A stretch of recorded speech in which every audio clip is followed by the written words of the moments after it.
Hey everyone, it's Mike Andes, and you're listening to the Business Bootcamp Podcast. Today, we're going to be talking about the 3 different ways you can lead your organization and how you can allow the culture to dictate what goes on without you having to take force physically or having to use positional authority. Before we get into today's show, though, a big thank you to the sponsor of today's show, which is Gusto. The big announcement from Gusto is that they've recently changed their pricing structure to allow for a very, very simple version of their software for just $6 per month per employee, which basically does all your payroll for you. It does the direct deposit. It does all the basic parts of payroll for you. You just enter the hours in, and then you can upgrade for just a few dollars more per month to get all the benefit side and all the other aspects of HR taken care of as well. But the basic direct deposits, W-2, tax stuff, dealing with FICA and FUCA and all the other stuff, and your workers' compensation deductions, and all of those can be taken care of very easily, very simply, just $6 per month. And what's better is for 3 entire months, you can get it free if you go to gusto.com/bootcamp. Try it out for 3 months completely free, and I promise you won't regret it. All right, so today we're going to be talking about something I'm not going to take a lot of time, but I wanted to talk about this because it comes up so often in emails from phone calls that I have with other business owners, regardless of what industry, in terms of the leadership style that people use. And not so much the leadership style, but really like how do you get people to do things? And there's really 3 different ways, in my opinion, to get someone to do something. And usually I use this in reference to an employer trying to get an employee to do something. That might be anything from their task that you ask them to do to the showing up on time, whatever it is, things that you require employees to do. There's really, in my opinion, 3 different ways that you can do that. The first one's usually illegal. So you probably shouldn't do it. And that is physical force. So the worst way that you can possibly get someone to do what you want them to do is physically make them do it. This is like going back to like things like slavery and abuse. Like this is illegal, but we're starting at the bottom and we're going to work our way up. So the worst way you can get someone to actually have to do something in your business is physically make them do it. And this is literally against the law. But this is one way you can make someone do something. For example, physical force could be, I feel like a lot of times when it comes to, gun violence and things like that and the shooters that come out about, a lot of times they're looking for relevancy. And so that's why a lot of times they maybe don't feel like they're in any friend group in a school, or they kind of feel like loners. And instantly when they pull a gun out, they become very relevant to everyone around them just by doing that action. And so what they're using is physical force to get people to do what they want. In other words, usually in that scenario, they're wanting people to pay attention to them. They're wanting to be relevant to the situation. They want to be relevant to the group of individuals. And the way they do that is using physical force by pulling a gun out. Physical force can be so many different ways, but most of it is illegal. It's the worst form of making an individual do something and should never, ever be used, ever. Like to slap someone or to hit an employee, like you're probably going to get fined, if not like, going to court and prison perhaps if you do something stupid. But like, physical force is one way to get someone to do something. I'm just building this as a foundation. I'm not saying you should do that by no means, but it's one way to get someone to do something that you want them to do. The second way, and a common way that people use as business owners, I find, is positional authority. So because we're the employer, because we're the boss, because we pay the paycheck, one way that we can impose our will or make people do things for us or for the business when we want or how we want is to basically say, hey, I'm your boss. Or like, I am your superior. I'm your manager. Whatever it is, you can use your position and the authority that comes with the position to make your will happen. And so, a president can veto something because he has positional authority. All right, you as the business owner can veto something or change something because it's your business and you can do that. In the perfect world, politically, a president never has to veto anything because the House and the Senate and the government, like everyone's agreeing and talking about and making a bipartisan decision that the president then can back up or make alterations to. And like that's the perfect world, right?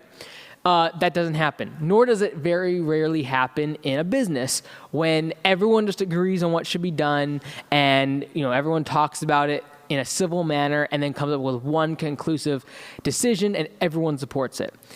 There are times when you as a business owner, when you as the leader, in order for the business to be maneuvered and guided the way that your vision sees it happening, you have to veto things. You have to use your positional authority as the owner to say, no, that's not what we're going to do. No, that's not the decision we're going to make. No, we're going to change this.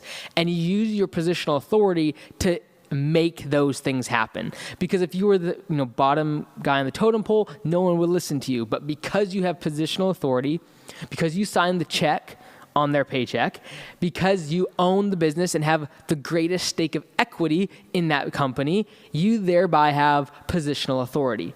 So this is what many people will resort to when they want to get something done. And that is when an employee asks, well, why do I need to do that? Or I don't agree with that. And someone resorts back to positional authority by saying, I'm your boss, do your job. Or I'm your manager, just do what I said to do. And so one way to lead people, one way to get them to do what you want them to do is to have positional authority over them.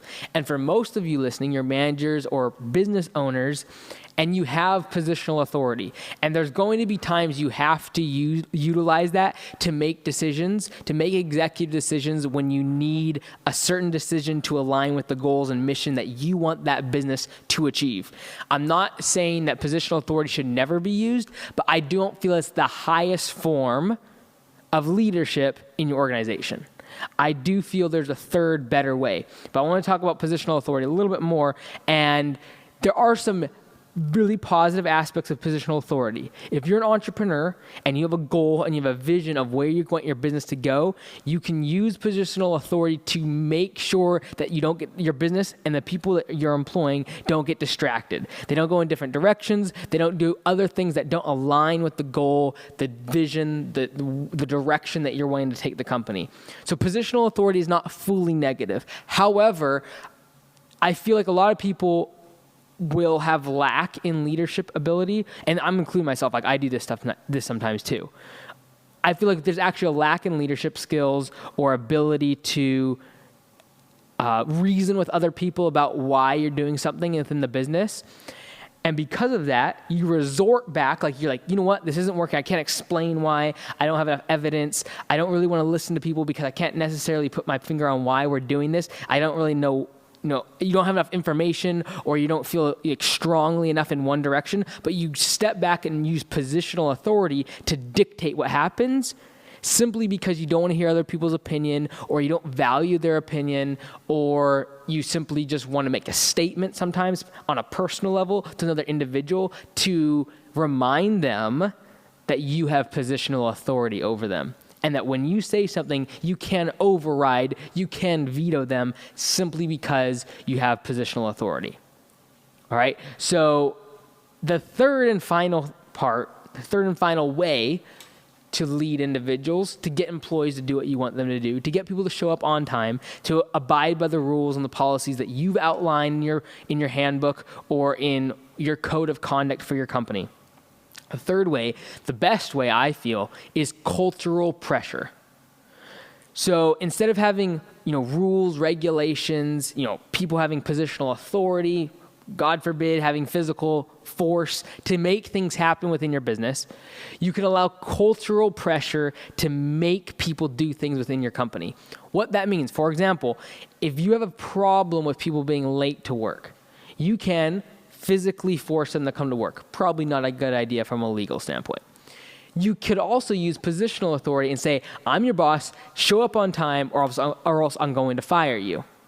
Or third, you could not have positional authority and utilize that. What you could do is have cultural pressure, where the pressure within the organization, the culture that's been built, will put pressure on that individual if they do not conform their actions to the cultural code that has been agreed upon by all parties within the organization. So what does that mean? How do you get this cultural pressure? First of all, how you hire. So I'm going to talk about the three things, okay? Number one, lead by example. We'll get to the hiring part in just a second.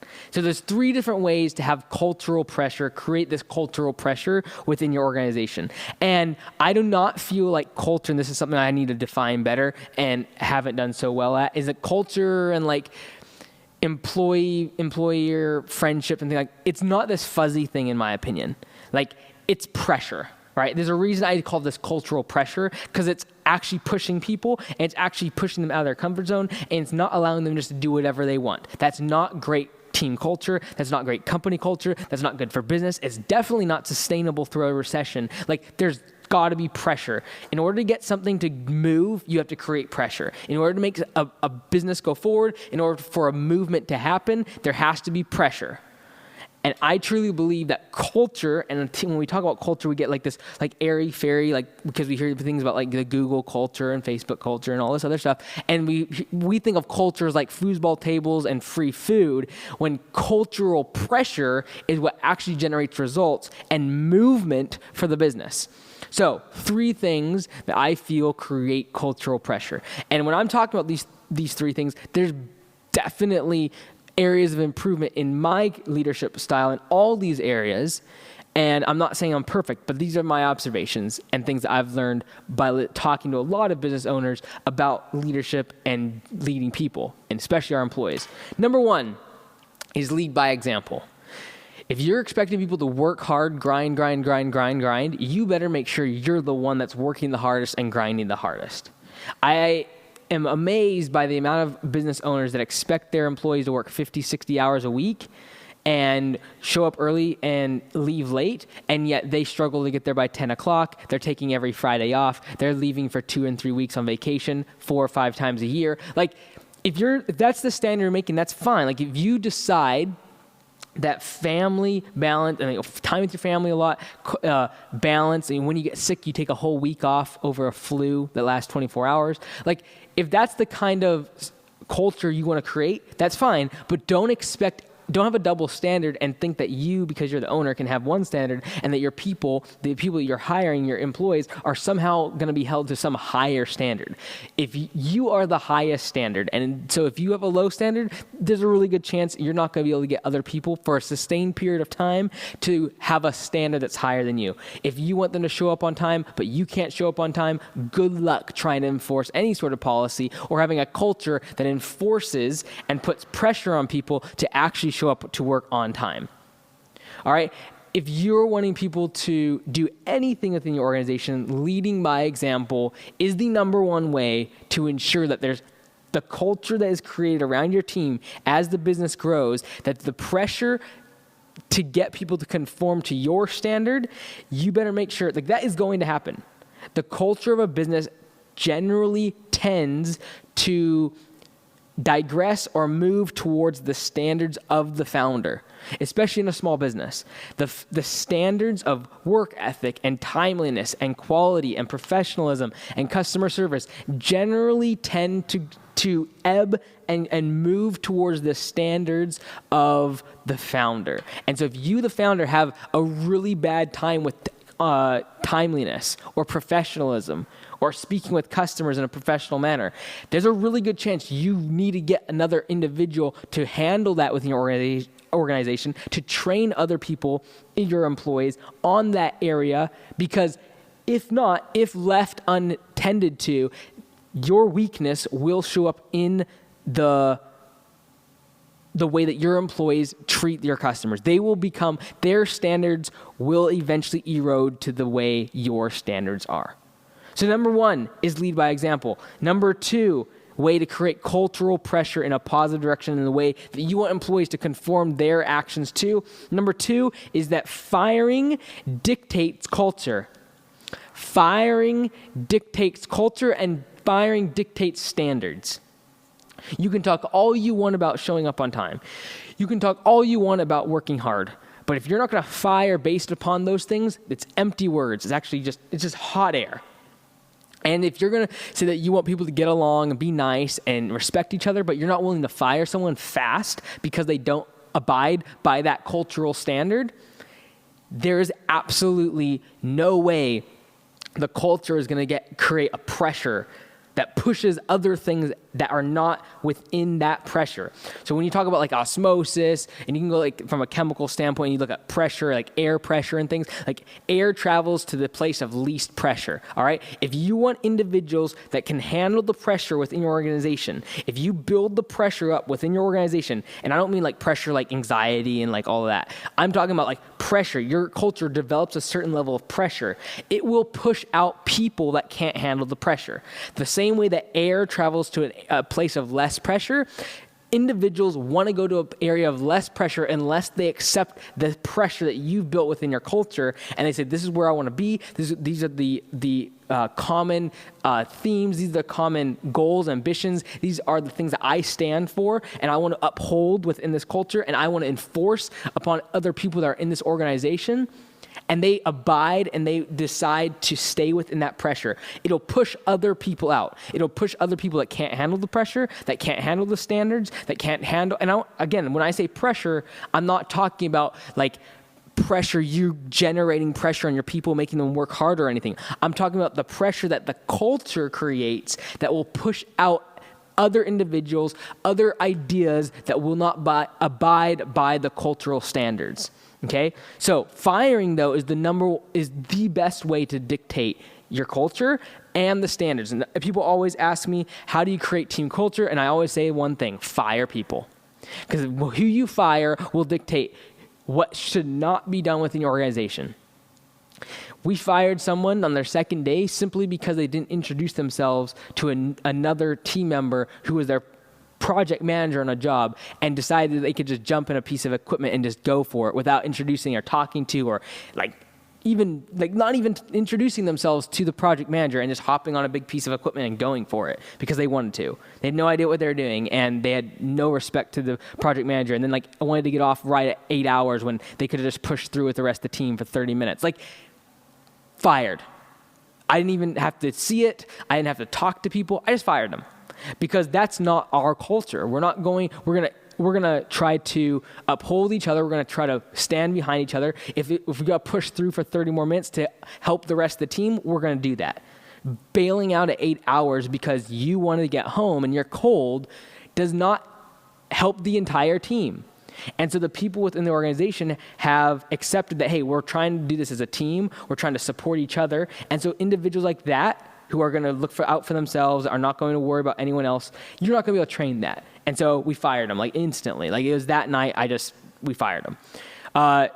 If people are late, and that's something that you want in your culture to make sure that people are on time, you better be willing to fire someone when they start having regular times when they're late. Because I promise you, if people want to stay in your culture, if they want to stay in your team, they will make sure they are on time, if not early, if you actually go fire somebody else because they were late to work. We fired someone recently, and we did it by lowering their paycheck, because one of the cultural standards within the company is you need to be profitable for this business. And that if you're an employee and you're not making money for the enterprise in which you are working, your job is at risk. You're eventually going to get flushed out. And so for this individual, if you're not producing revenue, if you're not producing net profit for the company, you're not conforming to the standards in which we're abiding. Therefore, you get a pay cut in order to make sure that you comply. Because he wasn't doing anything wrong, but that one of the standards of the company is that you need to make revenue for the business. It needs to be more profitable for you to come to work than for you not to come to work. And if that's not happening, we're going to cut your pay. And so when that happened, he left. That's fine. Firing dictates culture. Because now everyone else realizes, okay, that individual was not making money for the company. He got fired. I should make more money for the company if I want to stay.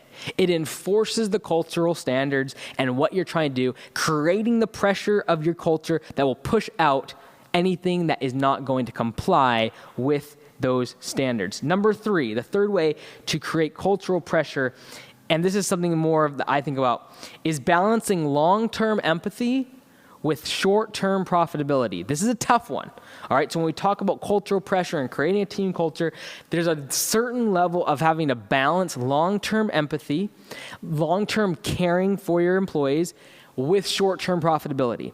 And the reason I say that there's a balance is because you determine the balance. Like if you want to make a 40-year-long business and you want to have the same employees for decades at a time, you better make sure you have a lot of empathy for them. You really care about them. You really want to get to know them. You really are willing to sacrifice the profitability so that when they get hurt, and even though they've used all their sick days, you still give them more money to make sure they can make their ends meet, that you give them the absolute most, like 20, 30% more than the average pay in your market, in your industry. Like you give that to them. You give them health benefits. You just every year trying to give them more. Like if you're really empathetic, that's extreme. And then the other side, it's like 100% profitability driven, right? It's like, okay, we're at $12 per hour. And when you're done with that, if you feel like you want to make more, goodbye. Like that's the short term, like high profit, like you just want to generate profit. Now there's a balance because going through a bunch of people because they're all low level, $12 an hour employees eventually cost the company money. So there's a level of like, okay, we got to be more empathetic. We got to care more about them, whether it be from a pay perspective or from having an HR department that will actually connect with them to having more mid-level managers. Like there's this balance of empathy, long-term empathy, and short-term profitability, and they do counteract each other. Now, I specifically said that I said it this way for long-term empathy versus short-term short-term profitability, because I do believe that long-term empathy will lead to long-term profitability. I do believe that, but in the short term, your profitability will many times be affected if you're going to actually be empathetic, if you're actually going to care, if you're actually going to pay people more, if you're actually going to give them second chances, if you're actually going to spend a lot of money training them. Like we spent thousands of dollars this past winter sending our whole team to a training event that was usually just for business owners, and we sent all our staff, like field workers and everything. That cost a lot of money, but it was because I was caring about their training, their development, and some of them aren't even working for us anymore. But that was my balance of empathy and short-term profitability. I know I was going to take a hit in the short-term profitability. They all got paid to go to this training event. I had to pay for them to be at the training event. Like, it was expensive, but it was this side of the equation, long-term empathy. All right, so I talked today about the 3 different styles of leadership, 3 different ways to get people to do what you want within your business. Number 1, physical force. Don't do it. It's usually illegal. You're going to get in trouble. Number 2, positional authority. Use it as little as often and don't abuse it. Number 3 is cultural pressure. And the 3 ways that I say you have to think about and things you have to consider when trying to create cultural pressure is, number 1, you must lead by example. Whether it be your uniform, the time you show up, how hard you work, you have to lead by example, but in whatever action you are trying to implement and make people conform to. Number 2, firing dictates your culture, and it dictates the standards or the level of pressure within your culture. Number 3 is that there is a balance between long-term empathy and caring about your employees, and then short-term profitability, and you have to determine what that balance is. You've been listening to Mike Andes on the Business Bootcamp podcast. Until next time, be great, because nothing else pays.